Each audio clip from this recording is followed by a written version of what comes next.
guys, Marty Schwartz here with Marty Music, and I'm going to bring you some string bending tips and concepts for this lesson.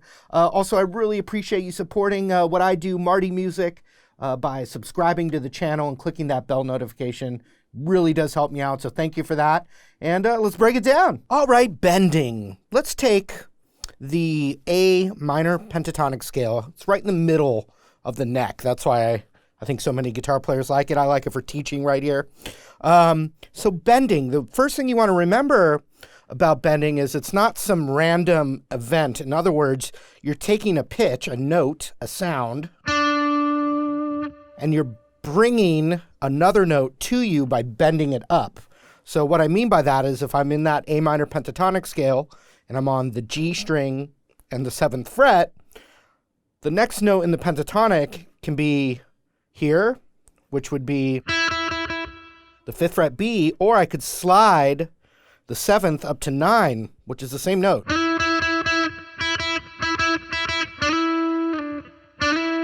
So a bend is, instead of sliding up to the note, you're bending it up to basically bring the note to your finger.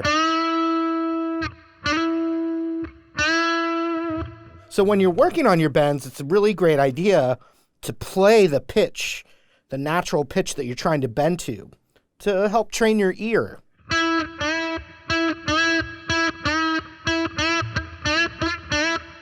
Which it's also right here.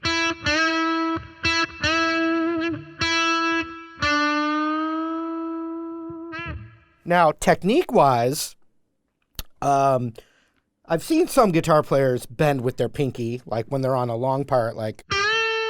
I've never been able to do it. I guess I just never practiced it. So no matter what, I'm always, those big bends, I'm using my ring finger, but then I'm also using my middle finger and my index finger, almost like they're glued together, so I can use the strength of 3 fingers together to have extra control and strength. But control is the word with that finger, even though all 3 fingers are using it, right? So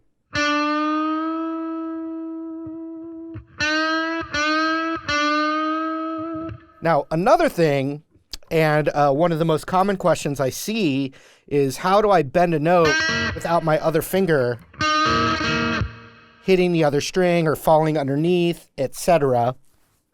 One thing I can promise you is repetitions and playing super slow will help you work out that stuff. It'll evolve. It'll mature, and you'll get better and better with the repetitions. But a really good tip that I think has helped is really think of it as the very, and tip pun intended, the very tip of your finger, not the back here, but the very tip. And your fingers are bent, and then you have that strength to strengthen and just basically. You can try it with your fingers bent and the very tip of your ring finger on that note bent, and then you can use that leverage to straighten your fingers out.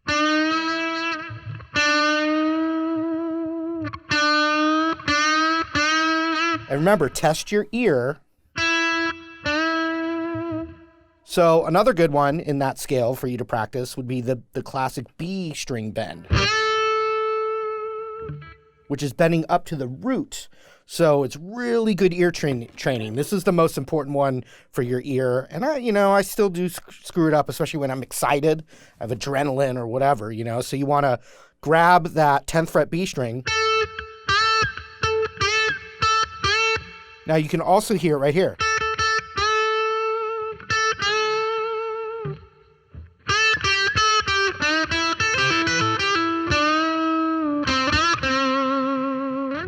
Now, the pitch,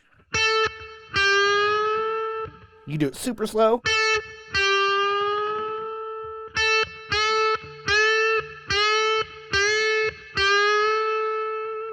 And using all 3 fingers together will help you be able to control that. Now, you can do it on the high E string in that scale.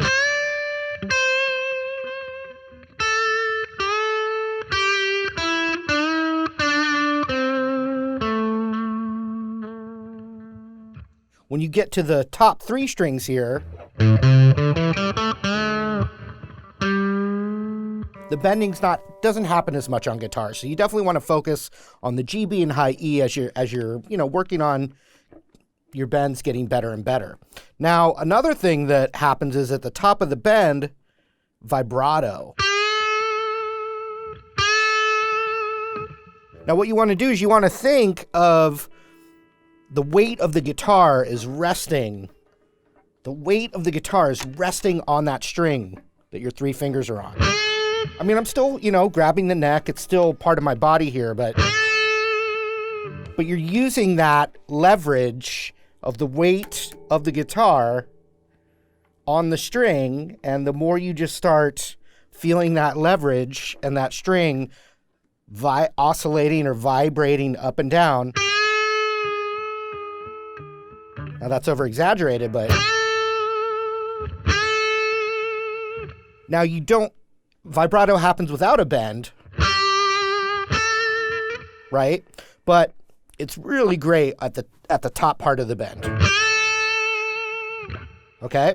Now, another one that's really good is of the scale.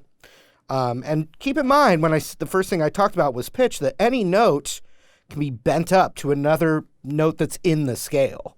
So, like if I looked at the minor pentatonic, I could take that note and bend it a half step up to that pitch. Once again, I just want to hear it with my ear and test my ear.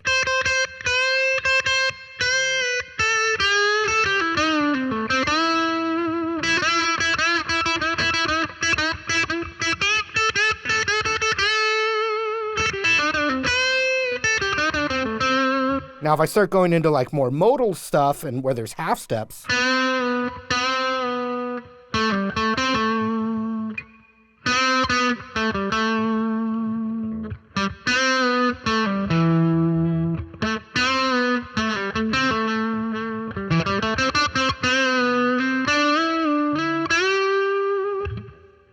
so that would mean if I looked at the 10th fret of the B string, and let's say I'm just thinking still blues pentatonic, the next note in the scale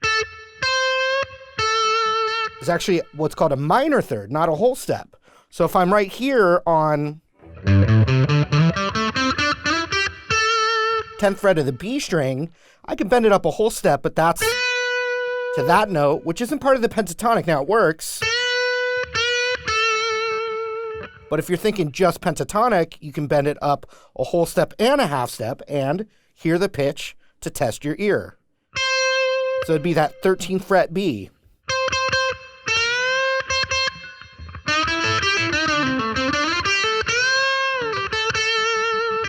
So you'll hear that in like While My Guitar Gently Weeps. That kind of thing.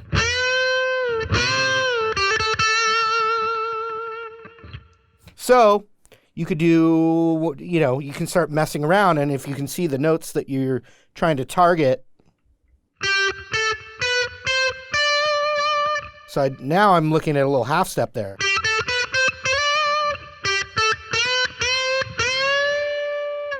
You can do all kinds of things and always test your ear. Use your three fingers as strength, so they're combined for extra strength together. Vibrato at the top.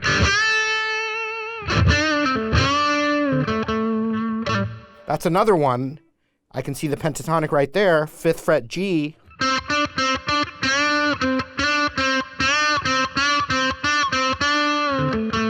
So any note you can visualize in the scale can be bent to it.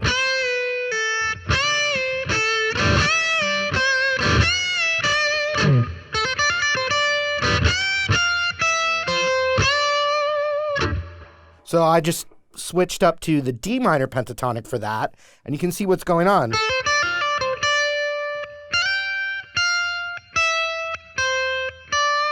So that's without bending.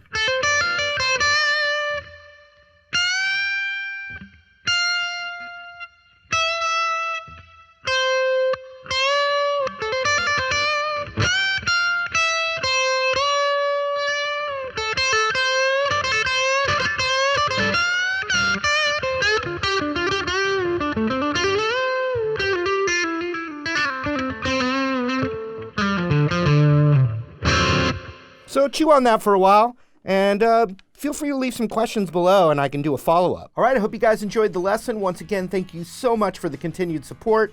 Couldn't do this without you. Feel free to request anything you'd like to see. Also, like I said, if you have follow-up questions on this lesson, let me know in the comments below so I can make a follow-up for you guys. Also, I appreciate you liking the video, commenting, all that stuff. So thank you, and hope to see you later.